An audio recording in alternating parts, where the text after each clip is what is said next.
Hey guys, before we get started with this video this week, I want to pop in here and let you know that this was not the original video we had planned for the episode 5 of the Games with Your Friends show this week. We had some technical difficulties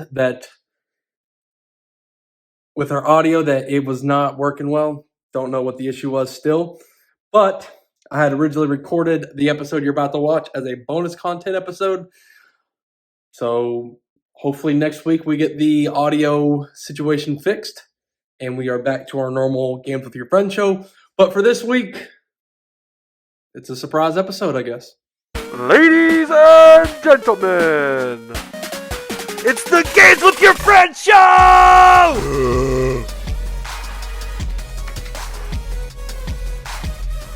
I'm letting you know right now, I've never seen anything like that. Dude, I can't believe we're not all watching this right now. This is a show you gotta see. This is gonna change lives.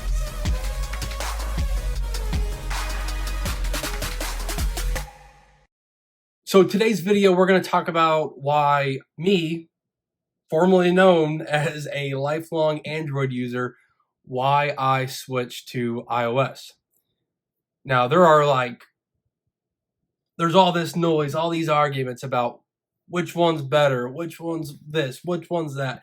We're not going to go over any of that in this video. I'm not even going to try to convince you to buy one or the other. I'm just telling you what made me switch. So we'll kind of cover that in today's video. But it kind of boils down to three main topics that we're going to talk about today. So the first thing we're going to talk about is the Apple ecosystem. Everyone knows about the Apple ecosystem. It's no secret. It is probably the biggest ecosystem and the best ecosystem out of all of your big tech companies. You can say Samsung also has one, but because they have their phone, they have the watch, they have the tablet, they have the computer, they even have Chromebooks. Like, they have it all. But is their ecosystem as connected as Apple's? I'll let you be the judge of that. Personally, no, I don't think so. But in today's world, Apple's ecosystem stands out as a shining example of what seamless integration looks like. From iPhones to iPads to Macs to Apple Watches, all of them are connected and they offer a remarkable interconnected experience. We all know they're great. Apple's ecosystem encompasses a wide range of devices. Like we just said, iPhone, iPad, Mac, watch. They have the Mac Mini, they have the Mac Studio, the Mac Pro, they have yada, yada, yada. All these devices, they're all connected. If you prefer the mobility of an iPhone or the power of a Mac or the big screen of an iPad, whatever device you choose, it doesn't matter. You can do essentially the same things on them. So you start working on something on your laptop. You're over here typing away on a Pages doc. But you gotta go. You gotta go to work. You start something on your Mac, and then you can end it on your phone. Or you start something on your phone, and you can just access that on your MacBook. Which it's not that Windows PCs, they don't do this. It's not that Android devices don't do this. You can use, Google Drive. I don't know why I forgot that name. You can use Google Drive to sort of sync your devices up together. But it's not the same. And it's not as good as Apple's ecosystem and how they sync with iCloud.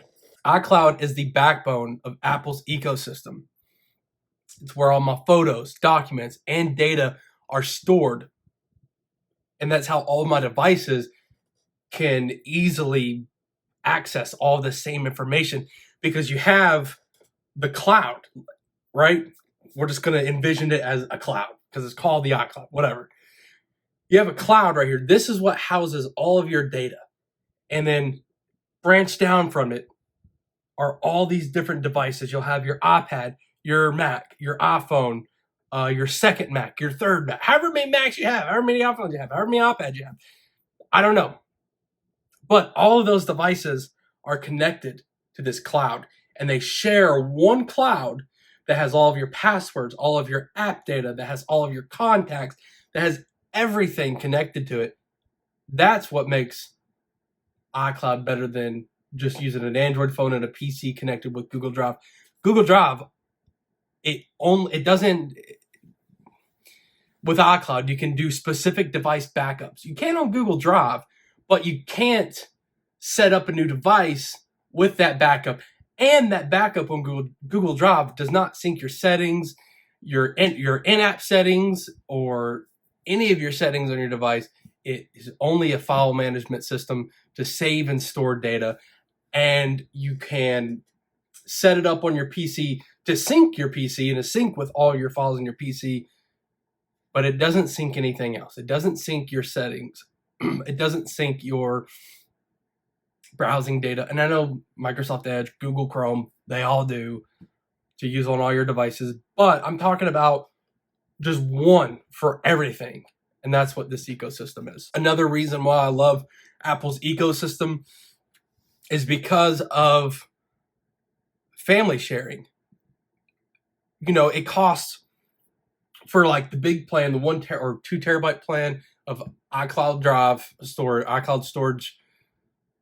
You have Apple News, Apple Fitness, Apple TV, Apple Music. I don't know if I'm forgetting one. All of that in one subscription for $30 a month, $32 a month. You just can't beat that. You know what I'm saying? Like, you can't beat that. But Apple's ecosystem is more than just a collection of devices. It is a symphony of technology that harmonizes seamlessly. It works so well with one another that just enhance our daily lives. They boost creativity, communication, entertainment. They have all of the tools that you need that all work interconnected with one another so seamlessly that it just creates a nice all-around experience, user experience. Now on to the next topic is the App Store. The Apple App Store is far better than the Google Play Store, and here's why. Google Play Store, it has so many apps. That is one thing that Google has over Apple's App Store. Google Play Store has a lot of bad apps. But let's go over and let's take a look at what Apple's doing. Apple, their whole focus, or not their whole focus, but a big part of who they are and their core values as a company is to make your devices as secure as possible. Privacy and security are paramount, and the App Store reflects Apple's unwavering commitment to what that actually means. So apps on the App Store, they must adhere to stringent privacy standards. They protect users' personal data from the very beginning with these developers. Apple reviews every single app that goes into the App Store. Apple has a strict vetting process that users can trust the apps that they download, fostering a secure and reliable environment. Apple has definitely done, and maybe it's a lot to do with like the way they market their what they do with their privacy and security. Sometimes the way that, let me say this, Google might be doing the same things that Apple's doing. We just don't know because they're not marketing it like Apple does. So we have this view in our heads from Apple marketing, this subconscious view of what Apple is, and they are more secure and private than Google is. And I'm not saying that Google does all this, because Google's known for selling users' data, but there are a lot of apps on the Google Play Store, but there are better apps, more optimized apps on Apple's App Store. Apple's App Store has so many exclusive apps that are not available on any other platforms. There are most apps that are available for both. The iOS version of that app gets updated first. They get better support. They have all these all these things that the developers are doing to prioritize iOS apps over Android apps. I mean, it is what it is. It is what it is. This is something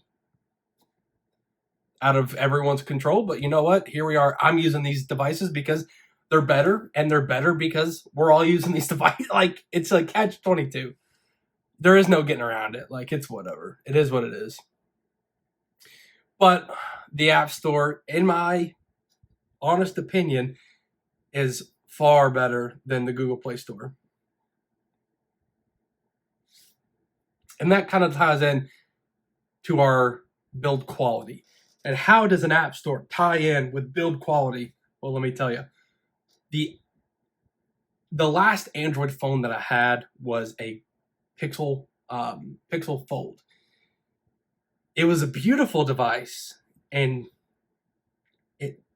at first glance it seemed like it was, well put together, all this stuff. But you get into it. You get into the phone. You start downloading all your favorite apps. You're downloading Instagram. You're downloading Twitter. You're downloading Facebook, right?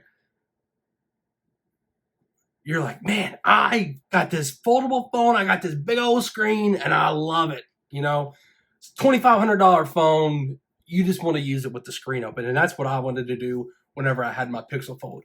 Every time I had the chance, I'm over here opening the phone. I'm just like, wow, this phone looks amazing. Everything about this phone just looks amazing. And then you start opening these apps, and what? It's the normal app for a phone, like a normal phone, and you got these black bars on the side. You can double tap, and it'll move the app over so you can use it with like one hand and stuff.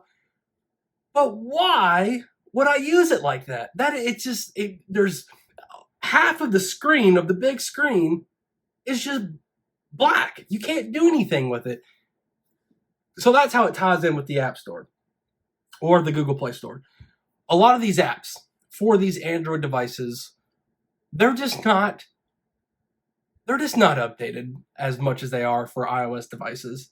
And, what can you say? Like,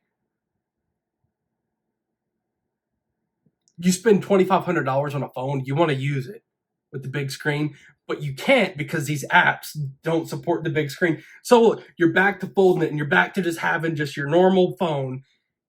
And why'd you spend all that money for it? So it kind of goes into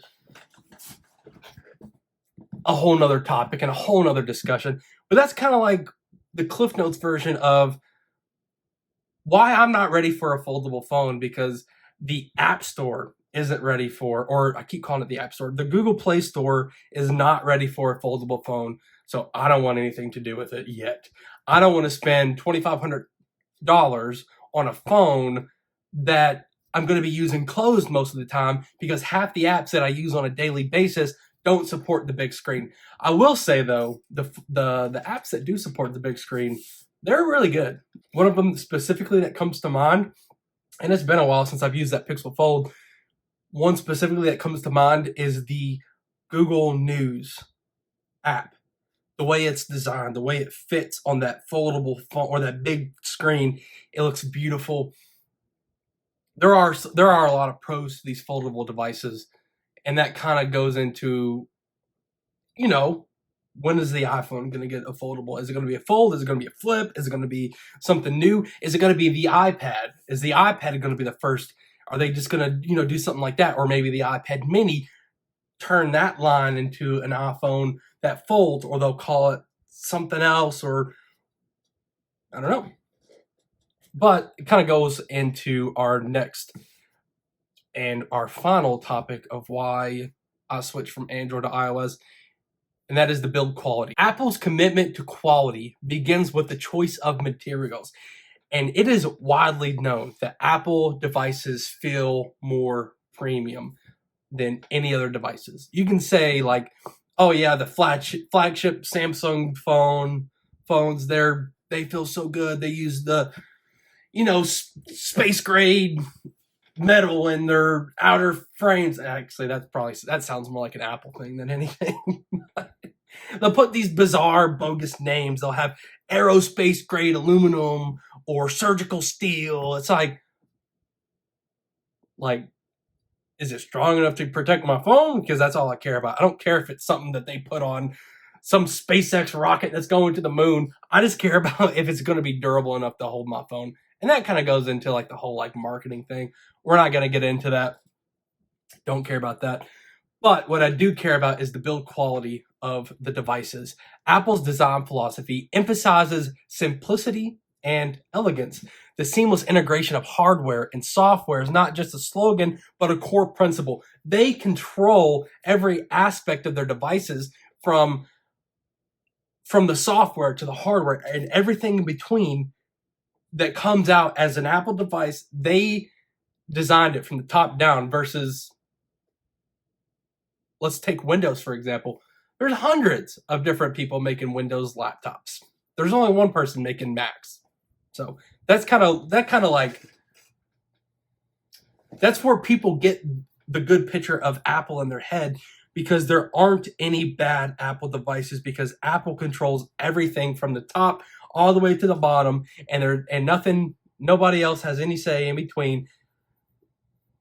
But as for like a Windows computer or an Android phone for that much, like you have the operating system that everyone uses, but the device itself, they're all different. You have Dell, you have the Microsoft Surface lineup, and I would say Dell, to be completely honest with you, I would say that they are cheap pieces of crap. And I would never buy another Dell in my entire life. And Microsoft Surfaces, on the other hand, are a very premium lineup of devices that work pretty well and that are on par with Apple devices and the MacBook. Like they are made with metal. They have all this, really good build quality and feel. But then you also have the plastic piece of crap Dell that has the same operating system on it. And people are going to buy a $500 PC over a $1,500 PC because it's cheaper. And then they're going to complain and say, oh, well, this is a bad computer. And they'll go out and spend $2,000 on a Mac. They're like, wow, my life has changed. That is the problem with Windows devices and even Android devices, is some of these devices give the company and the software and the operating system a really good name, and others give them a really bad name. And with Apple, there is none of that. So the build quality, it's more consistent. It's more consistent, and you know what you're going to get, and you know what to expect. And I think that is one of the main things. Like, you know what you're going to get, and you know what you're going to, like it just takes like the anxiety and the worry out of it. Like, it's something that you know that you can trust, that's going to work. And if there is any bugs, they're going to be addressed quick. You don't have that same feeling with Android or even Windows, for that matter. Windows, and they've had a history of doing this. They'll release something unfinished, and they will go back and release patches. That way they can hurry up and get it out. But then whenever it first comes out, it's really bad. It's always so awful. And people are like, man, this sucks. Why do I have to, this Windows 10 update sucks. Why don't I just go back to Windows 7, or this Windows 11 update is trash. I'm just going to stick with Windows 10. So you have all these people who aren't updating their devices just because Microsoft is going to release a shoddy OS. I don't know why they do it, but they do it. So, and they'll release patches later. Apple, they don't do that. So that's kind of build quality. I don't know if that falls under build quality, but that's just a rant that it just bugs me, because I love Windows computers and I love what they do. But God, they need to work on stuff. But the last point that we'll make about build quality is Apple devices are built to withstand daily life. And it hasn't always been like that, because Apple devices were known for being easily breakable back in the day. You drop it once, your phone screen cracks. That's just what it was back in the day. But today, they've turned it around completely, and now they have one of the most durable phones out there that can be dropped a bunch of times without the case on and the screen won't break. And they have definitely improved on that. And they saw the issue, they saw the flaw, and they improved on it. And they fixed it. And now they are one of the most durable. And this is another thing I want to talk about. And this is kind of off topic, but this is another reason that's really important to me of why I switched away from Android. It's because iPhone batteries are so much better. And I'll say that again. And I'll say it to anyone. I'll look you right in the eyes and I'll say, iPhone batteries are better just because they are. I mean, out of all of the Android devices that I've had, most of the time, the battery capacity is bigger than that of the iPhone, of its direct competitor. The battery is physically bigger. It has it's supposed to outlast the iPhone battery, but it never does. And all these Android devices, if you're using it just like everyday use, scrolling, you're just getting on Reddit, getting on Instagram, getting on Facebook, reading a book, listening to music, watching a YouTube video, all the daily stuff that you do on your your iPhone, that battery's going to last all day. And you're still going to have more battery when you at nighttime when you go to plug in your phone. But every single Android device that I had, it just doesn't make it all the way through the day. And if it does, you got to, reduce the screen refresh rate from 120 down to like 60 or, as low as it can go, as, 30 or whatever. You'll have to turn the resolution down on your Samsung phones. They'll advertise, oh, it's this like 4K plus device. The screen is amazing. But when you get into it and you have that setting selected, your battery drains so fast, they recommend that you just use like a 1080p resolution. And it's like, why are you advertising this? And Google advertises an all-day battery. Why are you doing this whenever obviously it doesn't? And there are countless people complaining about the Google Pixel battery life and how trash that it is. But yet it has a bigger capacity than the iPhone, but the iPhone lasts like double the time. I don't know the numbers off the top of my head, but the iPhone battery is better. And that's just kind of like, that's something that just like bugs me. They'll advertise their advertisements for your Android devices in terms of the battery are very misleading because the batteries most of the time don't last. I'd say some Samsungs, yeah, they would under medium usage, but it's just the consistency of it isn't as good as the iPhone. And with that wraps up our show today. Thank you for listening to bonus content. If you like this, check us out at the Games with Your Friends show. We'll be releasing weekly episodes every Monday at 9 a.m. So stay tuned. Subscribe to our YouTube channel. Give us a like. Turn notifications on. And check us out on whatever podcast app that you love. Thanks.